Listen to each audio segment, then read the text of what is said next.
In this video, I'm going to give you 5 simple exercises to learn to see photographs in everyday situations. Hey guys, welcome back to my YouTube channel. I'm Rivaldo, a travel photographer based in Wales, and in this video, I'm going to give you 5 simple exercises to improve your photography, whereby you can see photographs in your daily life. I've experienced this over the last few years of doing photography, and this has helped my photography by quite a bit. I came up with these exercises because there was a time when I would be outdoors without my camera and tried to figure out how I could improve my photography without a camera at hand. Of course, you have your phone on hand with you, but I would just miss my cameras, so I would just go outdoors being in nature without any devices, and it sort of helped me strengthen my photography muscle. So let's get right into the video. The first exercise is to view the world in moving boxes. What I mean by this is, just like you would take photographs in a camera, you kind of have an idea before you click the shutter that, okay, I'm taking pictures in a 3:2 ratio or in a 1:1 square or that sort of thing. So look at the world in terms of boxes. Just with your eyes when you are outdoors, look at a scene that appeals to you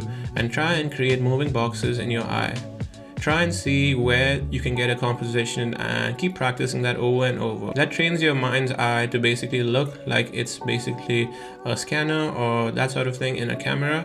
Just trying to figure out, okay, there is a scene here where I could take a photograph. So how am I going to frame this? Is this going to be in a vertical aspect ratio or a horizontal aspect ratio? And then keep trying doing this over and over until which you are happy with your composition skills in your eye. So using a camera becomes very second nature to you at this point. Exercise 2 is to look at light in a different way. What I mean by this is to look at light coming in. Say for example, you are out on a sunny bright day, so the sun is probably just over your head. You get a different type of lighting later on in the day.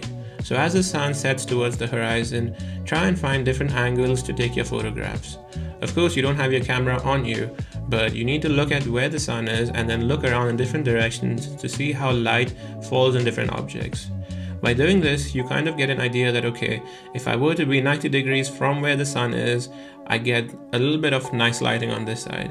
But if I go right into the sun and take pictures with the sun straight into my camera, it's going to be a very contrasty and a very silhouette sort of scene. But if you were to look the exact opposite direction, so 180 degrees from where the sunlight is falling at you, you would get a much nicer, well-lit scene. Try doing this from different angles of sunlight as the day goes along. This would help you figure out how light falls on objects and try to get better lighting on your photographs. At the end of the day, photography is all about light. If your lighting is good, that sort of helps a lot of your photos to have character and style to them. Exercise 3 is to try zooming in and out with your eyes. Usually what ends up happening is when you make a trip and you go to a grand location, the view is spectacular.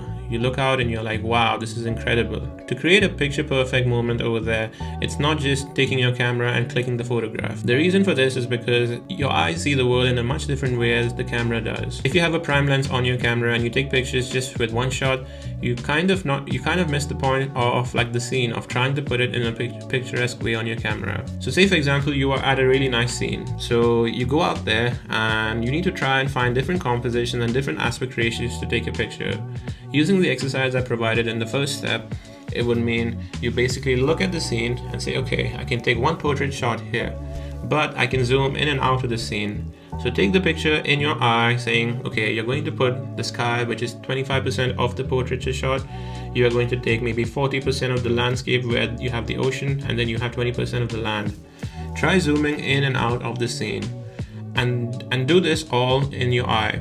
This helps improve your photography eye and you get different shots. So when you are out with your camera on another day, you can basically be like, okay, this is the vision that I have for this shot. Take the picture, but zoom in and out and take multiple sort of exposures and a lot of different types of shots of the same shot that you would normally take. This would greatly improve your photography if you give this exercise a try. My fourth exercise is to look for textures around you. Try and give a bit more texture to your shots. Maybe if you're at the beach, you have a lot more texture with the sand, you get the graininess of the sand. Or if you are closer up to the water, you can see the water flying up, or you can see the water crashing into a wall, for example, and spraying a bunch of water all over the place. Look for different types of textures in your shots which make the scene a lot more nicer to look at. And if you were to accentuate this with your camera, they look much better in your photograph because it sort of gives a bit of grit and a bit more feel to your photograph. So try this with your eyes first and then experiment with your camera on you at another time. My fifth exercise is to use other senses of your body, like your nose, like your ears, where you can hear different things, and with your hands where you can touch and feel different things, and try and replicate these things into your vision. What I mean by this is, say for example, you are at a bakery and you can smell the smell of fresh bread being made.